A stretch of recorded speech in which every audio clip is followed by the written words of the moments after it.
जय हिंद दोस्तों, सैनिक समाचार में आपका हार्दिक स्वागत है। सबसे पहले बात करेंगे रोज की तरह हेडलाइंस। हाँ जी दोस्तों, आज 12 बजे तक सभी के खाते में एरियर के साथ पेंशन और पे का होगा भुगतान। जिसका नहीं आए वो बिल्कुल चिंता न करें ये काम। और दूसरी बात कहता हूं दोस्तों, हाँ जी दोस्तों, एक लेटर जो आपके लिए इंपॉर्टेंट है अपने पीपीओ के साथ लगा के जरूर रखना, और ये है कि यदि आपकी कम्यूटेशन जो आपने लिया है वो कब होगा बंद और उसका क्या है असली फायदा, वो आज आपके सामने लेके आऊंगा। इसलिए ये लेटर है आपने अपने पास रखना है। तो खबरें करते हुए साथ से सबसे पहले मैं आज बात करूंगा, आज है 1 अप्रैल दोस्तों, और 1 अप्रैल को जैसा कि जो भी जितने माइग्रेट हो चुके हैं इस पर्स में उनके लिए पहले अर्ली मैसेज आ गया था कि आपकी 1 अप्रैल को आपकी पेंशन क्रेडिट होगी, आपकी तनख्वाह आएगी और एरियर के साथ आएगी।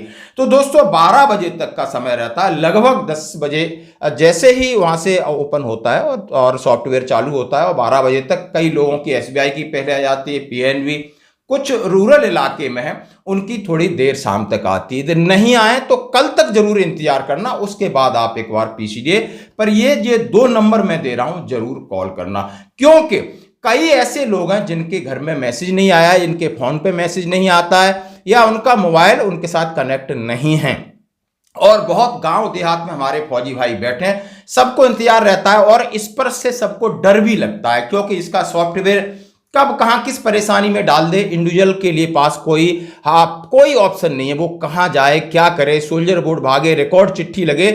लेकिन इससे आपने रहना होगा सावधान, निश्चिंत रहना, आज का दिन करना होगा इंतजार। आपके खाते में आपकी पेंशन भी आएगी और 3 महीना जनवरी फरवरी मार्च का डीए वो अलग टाइप से आएगा, और जो पेंशन वही आएगी जो आपकी पहले से आ रही थी। ये नहीं समझना कि इसमें 50% डीए नहीं लगा है, ध्यान दें, बार बार फोन करते हैं। 50% डीए का फायदा आपको एरियर में मिलेगा, एक ही जगह मिल सकता है। अब फिर अप्रैल में आपकी जो 50% डीए लग करके पेंशन आएगी।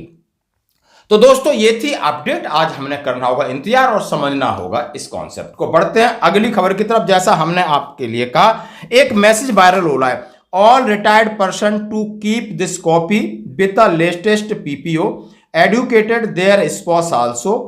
If उन्होंने कहा clarifies that if in case he retired employee dies before the date of commutation of pension is restored in 15 years, the commuted value of pension shall not be deducted from the family pension. Family pension shall be paid in full. आपकी family pension full आती रहेगी, और आपने यदि commutation लिया है और 15 साल के बीच में यदि किसी एम्प्लॉयज की, किसी रिटायर्डीज की, किसी एक्सर्विसमैन की खुदा न खास्ता डेथ हो जाती है तो उसकी पूरी पेंशन आएगी।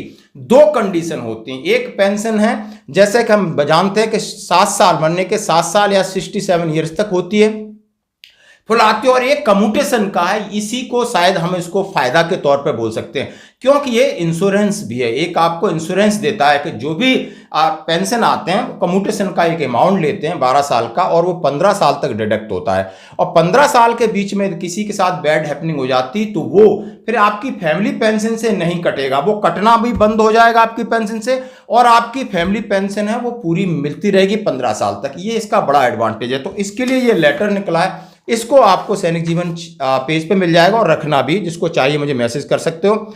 यह government of India ministry of personnel and pension, department of pension and pension welfare की तरफ से यह है। ऑफिस मेमोरेंडम है, क्लैरिफिकेशन रिगार्डिंग वेदर, उन्होंने बोला है कि towards commutation are required to be mute from family pension in the reminding period of case after pensioners die before the registration of commutation pension regulation. उनका in accordance with rule number 5 commutation of pension, rule number 1981, government servant can commute for lump sum payment an account of exceeding 40% of his pension further accordance of rule 10A-CCS 1981।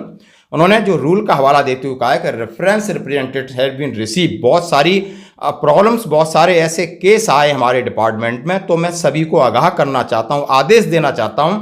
It is clarified that in such case monthly commuted amount of pension is not required to be deducted from family pension and family pension shall be paid in full without any deduction in this regard। उन्होंने कहा यदि कोई pensioner 15 साल की अवधि के अंदर expired हो जाता है तो उसकी फैमिली पेंशन से उसकी जो कम्यूटेशन की ईएमआई नहीं कटेगी, उसकी वहीं बंद हो जाएगी और फैमिली पेंशन उसको पूरी मिलती रहेगी।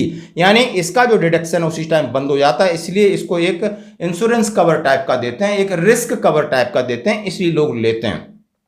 अदरवाइज आपने देखा हो जितने लोग हैं, हमारा जो पेंशन है अब मिनिमम 50% आपको कम्यूटेशन का आदेश है कि 50% आपने कम्यूटेट करानी है, उसकी लगभग लाखों की वैल्यू आपको मिलती है और वो 15 साल तक मंथली डिडक्टेड होती है। 15 साल के बाद ऑटोमेटिक आपका पूरी पेंशन चालू हो जाती है। यदि आपकी पूरी पेंशन ऑटोमेटिक चालू नहीं है तो इसके लिए आप जरूर पीसीडीए में बात करें, क्योंकि पहले हमारा बैंक और सीपीसी से सिस्टम था, अभी स्पर्श के साथ हो गया। तो स्पर्श ये कहता है, जब मैंने बात की परसों, उन्होंने ये कहा कि हमें नहीं पता कि उनका कम्यूटेशन कब से स्टार्ट हुआ, वो हमारे पास डाटा नहीं है। तो वो कह रहे हैं कि आप अपना बैंक से स्टेटमेंट और सीपीपीसी से लाके दीजिए कि कब से आपका स्टार्ट हुआ है, और उसके लिए आपको केस डालना पड़ेगा।